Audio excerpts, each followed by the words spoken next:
may I please extend a very warm welcome to all of you and thank you for having chosen to be with us today.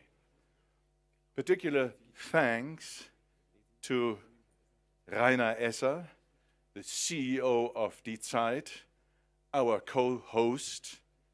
It is an honor and a pleasure for us to, together with Die Zeit, are able to realize this event now for the 5th time. So it is our 5th anniversary.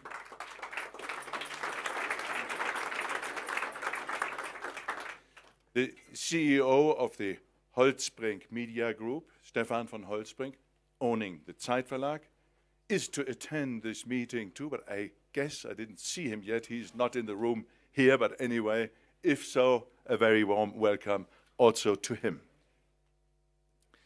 I think we all agree that we support progress in technology, whether it is communication, mobility, life sciences. It is generally something that we regard as a positive development. When it comes to what we will discuss today, to digital platforms, we have a bit mixed feelings. Of course, we all use platforms, whether it is Uber or Amazon or Booking.com or whatsoever. We all use it almost every day. But when we think about it, we are not sure what really it means to us, because it has a dramatic influence on our human transactions. How often do we see our advisor at our bank? Where is the travel agency around the corner? Disappeared. So digital platforms have a disruptive effect and are not only regarded as something which is welcomed by everybody and by the whole community. So it probably has different sides, and our panel today will discuss this and will shed some light on these different aspects of the platform technology. And later, afterwards, we will hear the CEO of the Deutsche Bank, who is not here yet, I guess, but he will join, hopefully. And he will tell us about the effects also of the platform on the banking business and how they use it and how he sees the future. And then we will have some drinks and some bites, and please take them because we paid a lot of money for one. So, and after those drinks, we will see Sheryl Sandberg in this one-on-one interview, and then it is over. No drinks afterwards because then we have to clear the room. Thank you very much for attending this afternoon, for being with us, and now I hand over to Jochen Wegner for the panel discussion. Thanks.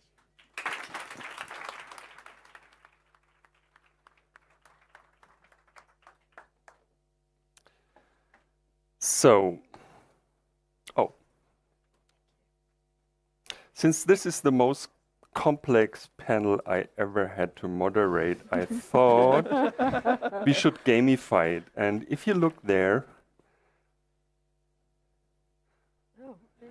this is the gamification of our platform panel.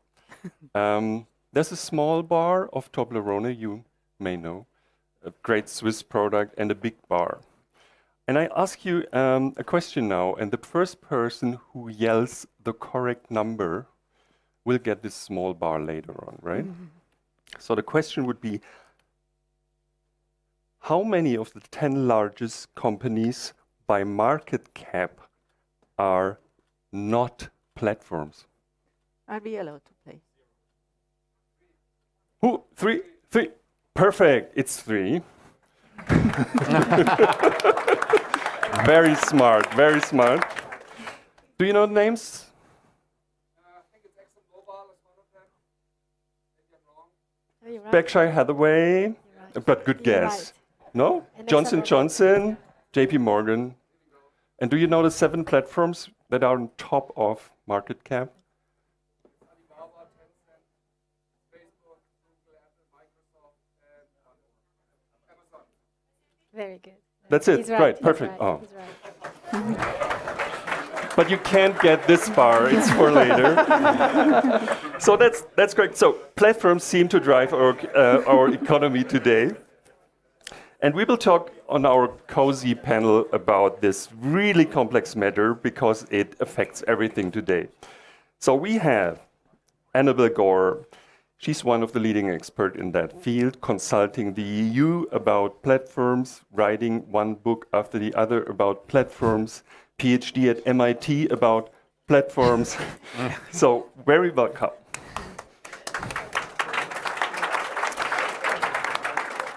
This is Olivier. He's vice president at Booking.com, one of the most important travel platforms, travel e-commerce platforms, whatever.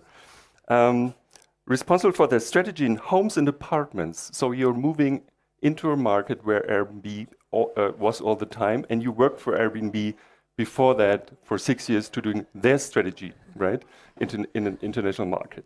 Right. Welcome. Thank you.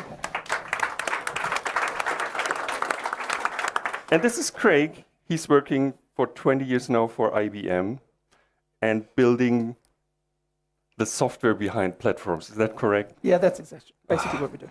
Yeah. So, and welcome. Thank you. And Dora Petrani Correct. is a partner at CMS, expert for technology, media, and communications, and is based in Budapest. Right? Welcome. So, Annabel, I think some time ago when you wrote your thesis at MIT about platforms, I read your professor said you should remove the word platforms from the title of the PhD because nobody knows what that means, right?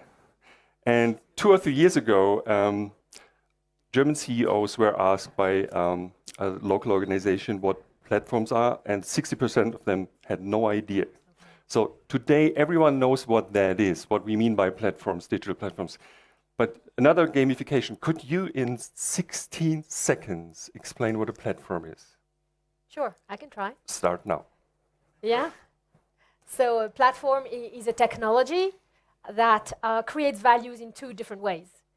One way in which platforms create value is by being intermediaries across different constituencies. And we call that a transaction platforms. They could be like an online marketplace. And so they are facilitating finding each other, exchanging and transacting, and they are subject to so-called network effects, which means more people use the platform on one side, more value is created on the other side.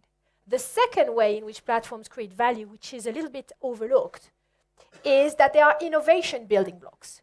There are technologies such as operating systems, such as Android, for example, or iOS, which provide a basic technology, like a piece of a Lego block, onto which lots of people and lots of organizations can innovate on top of the platforms. And these are the 2 ways in which platforms create value. Perfect, it's exactly 60 seconds. Okay, I need many more Toblerone bars today. So I was wondering, while preparing this really complex matter, I thought,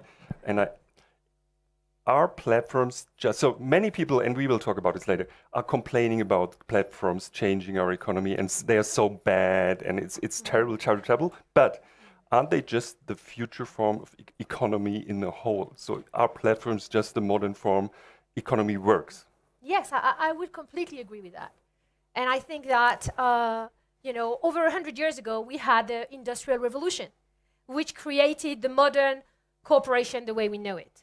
Thanks to economies of scale, economies of scope in manufacturing, you had a new form of way to create value and to transact. And these are the firms, the way we know them today, and they operated within things we call industry. And if you were in the paper industry, you don't compete with the grocery store industry.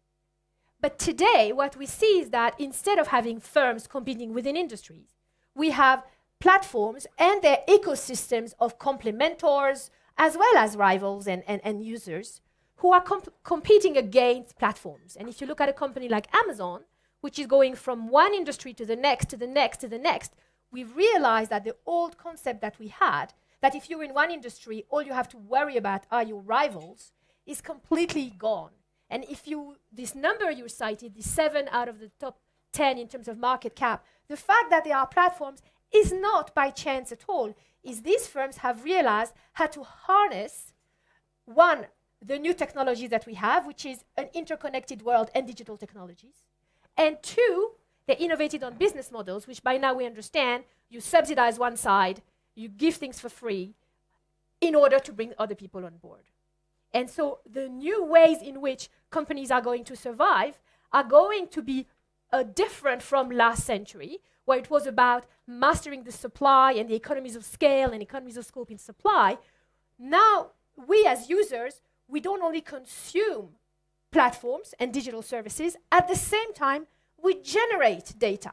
And those companies which are more talented than others are capturing that data, are re-injecting that back into their very services. So what we see now is a very unprecedented feedback loop between the demand and the supply. And these network effects or feedback loops, they are propelling these firms, and this is a new force to tap into to really generate economic gains.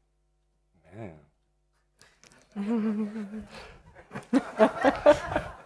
It's complex, okay? So, because it's so complex, I want to share, before we start complaining about platforms, what we definitely will do today, I wanted to share 2 positive stories out of my life of platform business. My first ever Uber driver was a farmer in Phoenix. And it was a woman driving me to the airport with her dirty truck.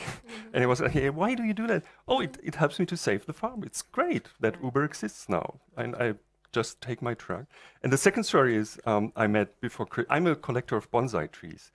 And it's a really distributed business, you know, really small. And in Germany, in a village in southern Germany, I stumbled over a big house where many, many bonsai trees were. And there was a big dealer of bonsai trees. And the guy was in an electric wheelchair. And I was like, what do you do here? How do you survive on the countryside in Germany? Oh, I'm on eBay. And he started in the 80s, and he nearly broke down. And then the internet came. And now he's one of the biggest dealers of bonsai trees living on the countryside in an electric wheelchair. So these are 2 stories how platforms change the life of people in a positive way. I just wanted to say. Also, Airbnb and Booking are great platforms in a way, because people who never had the idea to rent something now rent their flat and get additional money. So if I'm moving to Japan, what I will do later that year, I will rent my flat in Berlin. It's great. I make some money. And so the whole market changed. And you also rent your flat, right? Yeah, an example, I was off for the Christmas break. I rented my place to 2 families, one coming from the UK celebrating Christmas, the other one celebrating New Year's Eve in my place in Amsterdam. I made some money, paid for my vacation myself. Who has anything to complain about? Like, it's amazing. Before we talk about the complex stuff, what apartment would you recommend on a global scale? What's the most interesting thing you can rent on this planet? So my apartment is available for a very cheap price. I have amazing reviews, so you're welcome anytime. No, more seriously, there are a lot of things we propose on Booking.com, like you can have a tree house somewhere, you can have actually a villa in front of the sea somewhere, you can have an apartment in Berlin, in Tokyo, in other places. So the variety of what you can find is actually what defines the specific sector. The fact that you can actually rent things for a group. Many of you most likely are renting apartments in Davos this week. And it's just a good way for people in Davos to make money from the forum, and for others to actually find an accommodation when there is no place in the hotel anymore. When Airbnb moved into the market, this used to be a big problem for example, Booking.com with their hotel business, right? And they transformed the market. Now we see something like, if you go to London, for example, or Paris, you very often meet kind of virtual hotels, so like people managing 10 flats or something and make a living out of that, buying the flats, paying paying the stuff by just renting them out. So there's a strange new business going on, which wasn't there before. How big is it? So it's difficult to know how many of them, and we have to differentiate two things. For instance, when you are going to rent my apartment, unfortunately, I'm not going to. How much is it again? It depends. The price fluctuates, but it can be cheap. Somebody is going to welcome you. It's not going to be me because by definition I'm on vacation myself. So this person actually manages 100 apartments at the same time. It doesn't mean that he owns all these apartments at all. So, and actually this person actually manages only primary residences and is not owning an entire neighborhood. In some markets, you have people who actually find that it was actually pretty lucrative to actually buy some apartments and actually make a business out of it. In some places, it's totally fine, it's totally legal, regulated. In some other places, it's a bit more challenging, and regulators are actually looking into that. Yeah, and they look into that. So I'm living opposite the most famous techno club of the world. It's called Berghain, and so 200 meters away. And so the whole neighborhood is just a techno party, right? And all the flats are rented to EasyJet guys and girls flying into Berlin, having a party, and they are away again, which is nice in a way, but many people, many neighbors are complaining now. And so there's a huge regulation effort going on in Berlin, in Paris, in New York, in London, and so on. How do you deal with that? What's your take on that? Yeah, I think there is some of that, and you chose to actually live next to this club, so it was not these people's decision. But I want to look at the other side. Like the questions that my guest asked me for Christmas was the size of my oven for their turkey. So it didn't destroy or disrupted necessarily that much the neighborhood on whether my oven was actually big enough for the turkey that they wanted to cook for Christmas Eve. So I think some people actually coming and partying, whether in a hotel or in vacation rental. Some others are like families, like the one that I welcomed, or actually just my neighbors don't even notice when somebody new arrives. Sometimes they say, "Oh yeah, you had some guests recently." I said, "Yes," but otherwise they don't notice because it's just people living in my apartment when I'm gone. That's another problem. We'll come back to that later in other spheres. So if I run a medium-sized, really ugly hotel somewhere in the countryside, in former times I just made deals with people and they sent me guests, right? Today this is impossible. So a whole system collapsed of ugly little hotels.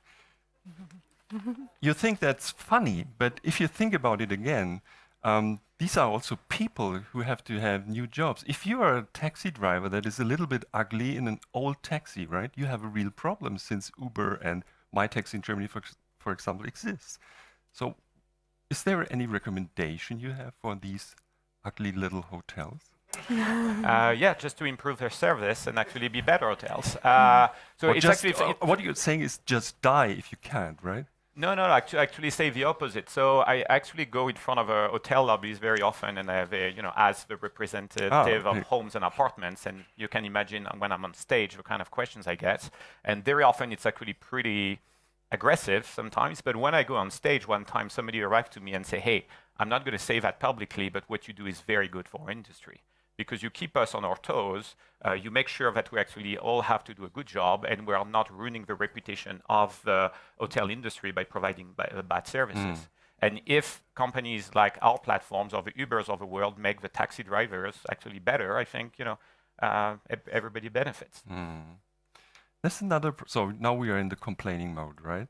So there's another problem with platforms. Craig, you know the most on this panel about software on these platforms.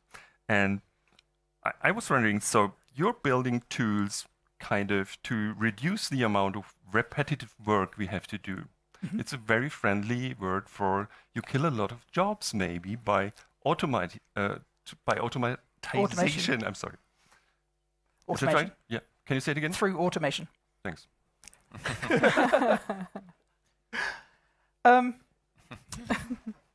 That's not really how we see it. What we see basically is that if you have a job today, people's expectations in the future are a little bit different. If you call a call center, none of you in this room would want to sit and wait on the call center for somebody to pick up the phone. You would want immediate service as quickly as possible. So, you know, we've done things like deploying AI for big banks in the UK and around the world, who use the AI as a first filtering mechanism to engage with the people, understand their intent. But once you have that intent from the person, you can then put that into automation straight through to execute the activity instead of sending a queue to a shared service center. So you get very rapid execution of the activity for the client, the end client. And of course, on the bank side, they see it's fantastic because, you know, they can see either they can redeploy, reskill these people, and they can make sure they have a very high quality level of execution in those systems. So the number of errors, of course, drastically reduces because it's a fully automated process to update 14 systems with all the same information that's being changed for change of address or something very simple like that. Do you have kids? Yes, I do. Yes, I have a 10 and an 8-year-old. So in a world where software does many more jobs than before, what do you... So how old are they? 10 and 8. Perfect. So what would you recommend your kids to... I ask it every software guy on this planet, if I have him or her on the panel, I ask that question. What do you recommend to your kids to do in the future to be, to thrive? What should they study? What should they do? Should they become artists, or what's your recommendation? So I think my youngest is already thinking artist, so I don't need to do any persuasion there. But the oldest would like to be a lawyer. And I think we have a few lawyers in the room today. And a great job, you know, obviously. Interestingly enough, if you talk to people in various parts of technology, the law community is ripe for disruption.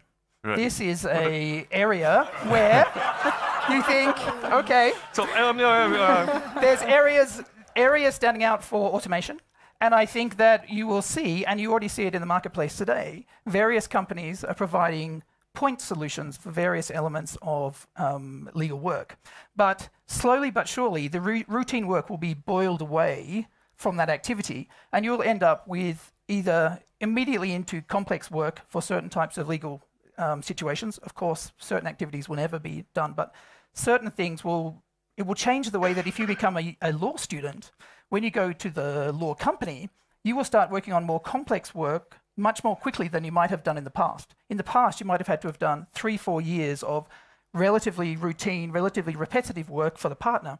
Well, if that work is taken away because it's been automated, then those people can start working on much more complex and interesting things from day one. So that means maybe they get to billing rates faster for those particular law firms. So secondly, though the kind of law those people can work in, the complexity of the law situation they can look at in the future, it comes much faster than it would today. So I think there's a level of service that the generation that my children are going through will expect from their law firms.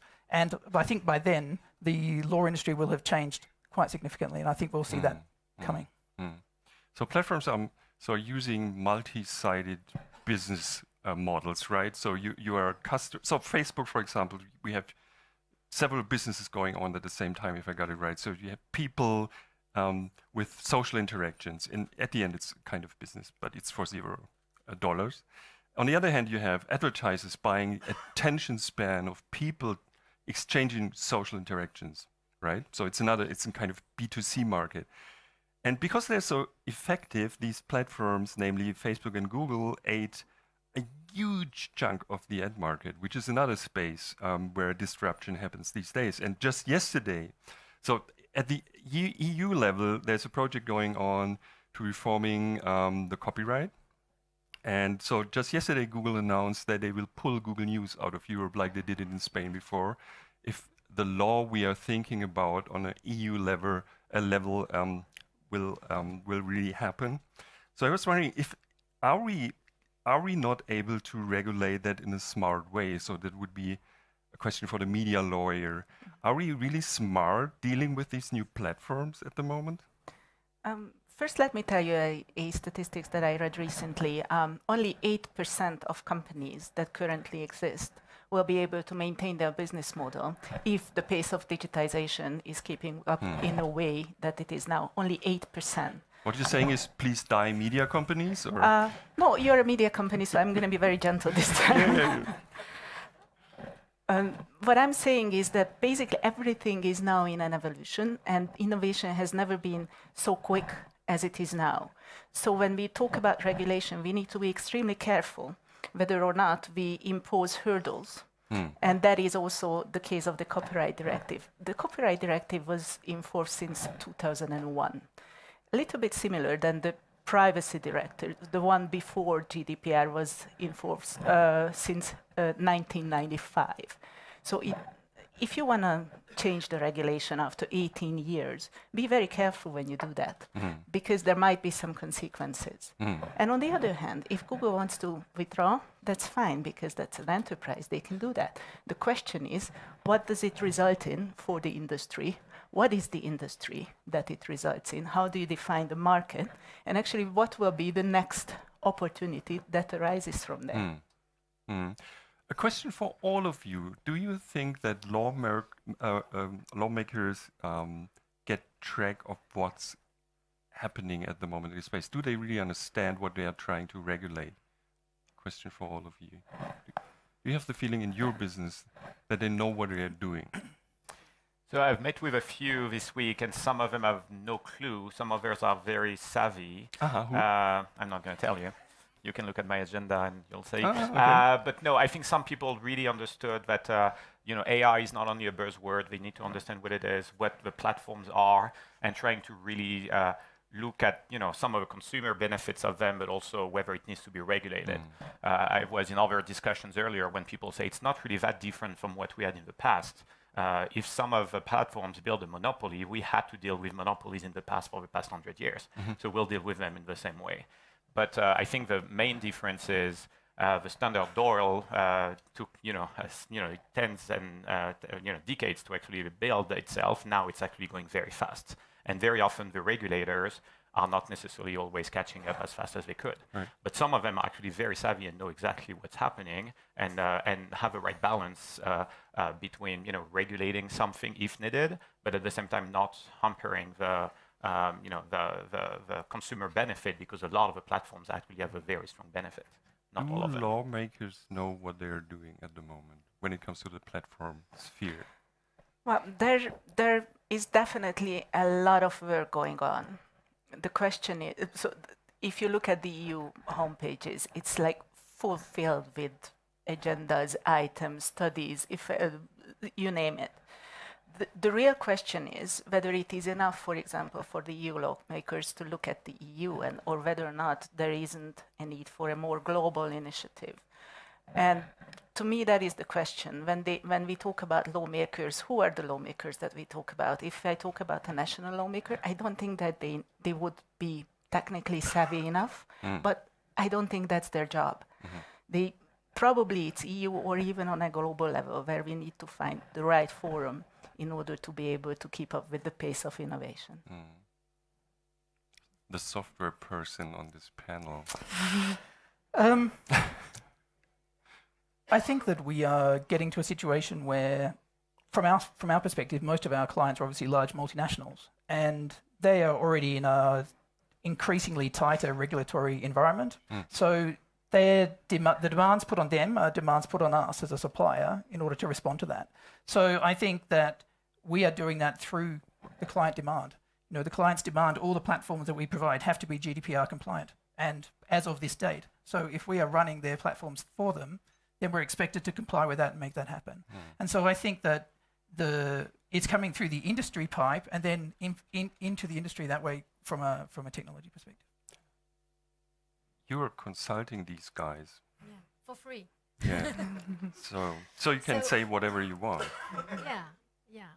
What's your feeling? I think first of all, regulation is unavoidable, right? These platforms, as we've said earlier, they generate a huge amount of value. And 20 years ago, when this whole internet thing started, lots of people were very excited about the democratization of markets. Lots of people would have a voice. The old structures of yesterday would be weakened, and there was a huge amount of enthusiasm about that. And ironically, 20 years later, what we see is that even if there is a a greater democratization and distribution of the way in which value is created, the way value is actually captured, is extremely centralized. And therefore, what we see now is that we as a society and as citizens, we look at these platforms and we expect them to behave in a way which is commensurate with their power. You know, with great power comes great responsibility. I think it comes from Spider-Man. And so what we see now is that in competition law, in consumer law, in privacy law, you have a number of people who are learning with experts who are trying to decide whether and how to evolve the law or to enforce the law. And at the same time, there's new regulation, like the Platforms to Business regulation, which the European Commission created a few months ago. What I wonder is if collectively we can't go beyond the same old film that we've seen over the last decades, where platforms become powerful or companies become powerful. Why do they become powerful? Because they offer value to lots of clients. And then they tend to start abusing their power because they can. And they tend to get a little too comfortable, and then they tend to, yes, engage with regulators in a way of lobbying. And then there is this sort of adversarial relationship between regulators who try to play catch-up and companies who sometimes become very short-sighted on their business logic. I think we have an opportunity to think about creating a forum of a participative governance. Because if you think about these powerful platforms, they are like mini private governments. The way they govern their own platforms is they make the rules and they enforce the rules and they change their mind from time to time. So in a way, they're like private governments of the past. Are we going to be able to push back so that they feel it's their responsibility to not only innovate on the technology, not only innovate on the business model, but innovate on the way these ecosystems are governed? And I hope we're going to get there. Can I just quickly react on what Annabelle was saying? And that is that if you're a regulator and if you choose the topic right, actually you can enhance competitivity of Europe as well. Let's just take an example of the 5G race, where a year ago in Barcelona at the Mobile World Congress, everybody was talking about the fact how Europe is lagging behind. Whereas what happened is that in the new European framework, they allowed co-investment. So they realized, the European regulators did realize that we need to allow the biggest competitors in Europe to build the networks together. And that way, we need to enhance competitivity of European players. And just yesterday, there was not only the Google News announcement, but another announcement where Peter Stuckmann said that, who is head of Spectrum, that there are no more pilots on the globe than in Europe currently going on. So if you are very good, if you're good at your job in regulation, you can actually enhance competitivity. Is there any idea how to, so smart idea how to regulate this business without destroying it? Any suggestions by the not by you? Well, Annabelle was looking at me quite a bit when she was saying about regulation, about platforms. I agree with what was said. What would be nice for Booking.com in terms of regulation? It's something that Annabelle said, which is a universal regulation, and not something where every single, and you said it as well, where every single country is actually doing their own thing. Right. Because then, for some reason in Europe, we have a tendency to regulate a little bit more than in other countries, and we don't realize that we hurt actually our own business. Like on a similar issue, the digital tax that is being discussed right now, it needs to be dealt with at the global level, not at the European level, and even worse, at the local level, where like some countries are doing right now, even including my own. No, at some point, I was on a panel earlier, and somebody came to me at the end, an American, and he says, on the digital tax, he said, you Europeans are crazy. You are hurting your own companies with doing these things for political reasons. And what he was saying is basically we already have some hurdles to build some big tech platforms or tech companies in general, because our market is more fragmented than China or the US. And on top of that, we actually make additional regulations by country, or we make additional taxes.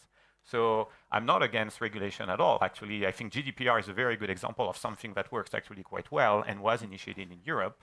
But I think we need to make sure that we don't regulate for the sake of regulating, and we need to make sure that it's actually something global. Otherwise, our European companies are actually going to lose at the end of the day. unfortunately, we are nearly near the end of this panel. So the last question, because it's so weird, there's a project going on, and I have to ask you again, Craig, of the German and the French antitrust agencies, and they are looking into AIs building monopolies and cartels without the platforms even knowing that, because they are just bidding for prices and looking into the market, and if there are several AIs doing the same thing, they couple to each other. And so the prices are synchronized, and that's really bad for customers. And it's the behavior of a monopoly without the people who run the platforms knowing that. So that's terrible. It's not helpful. How can we ever deal with that? I suspect that that's a topic for another panel. However, having said that, I think that there is in the same way as you can't know it if two people are colluding without your knowledge that is affecting a monopoly, I think the same way is we need to, if we're getting to a more and more digitized world, we have to take a digitized approach to the way that we look at regulation. And we have to think about how can we deploy capabilities like AI and other analytics tools to start analyzing what's going on in the marketplace, and therefore to flag up areas where there might be areas of concern. And this is something for sure which the technology industry can respond to. We're getting kill signs. So here's the Toblerone question. How many of the 10 largest companies by revenue? How many of the 10 largest companies by revenue are platforms?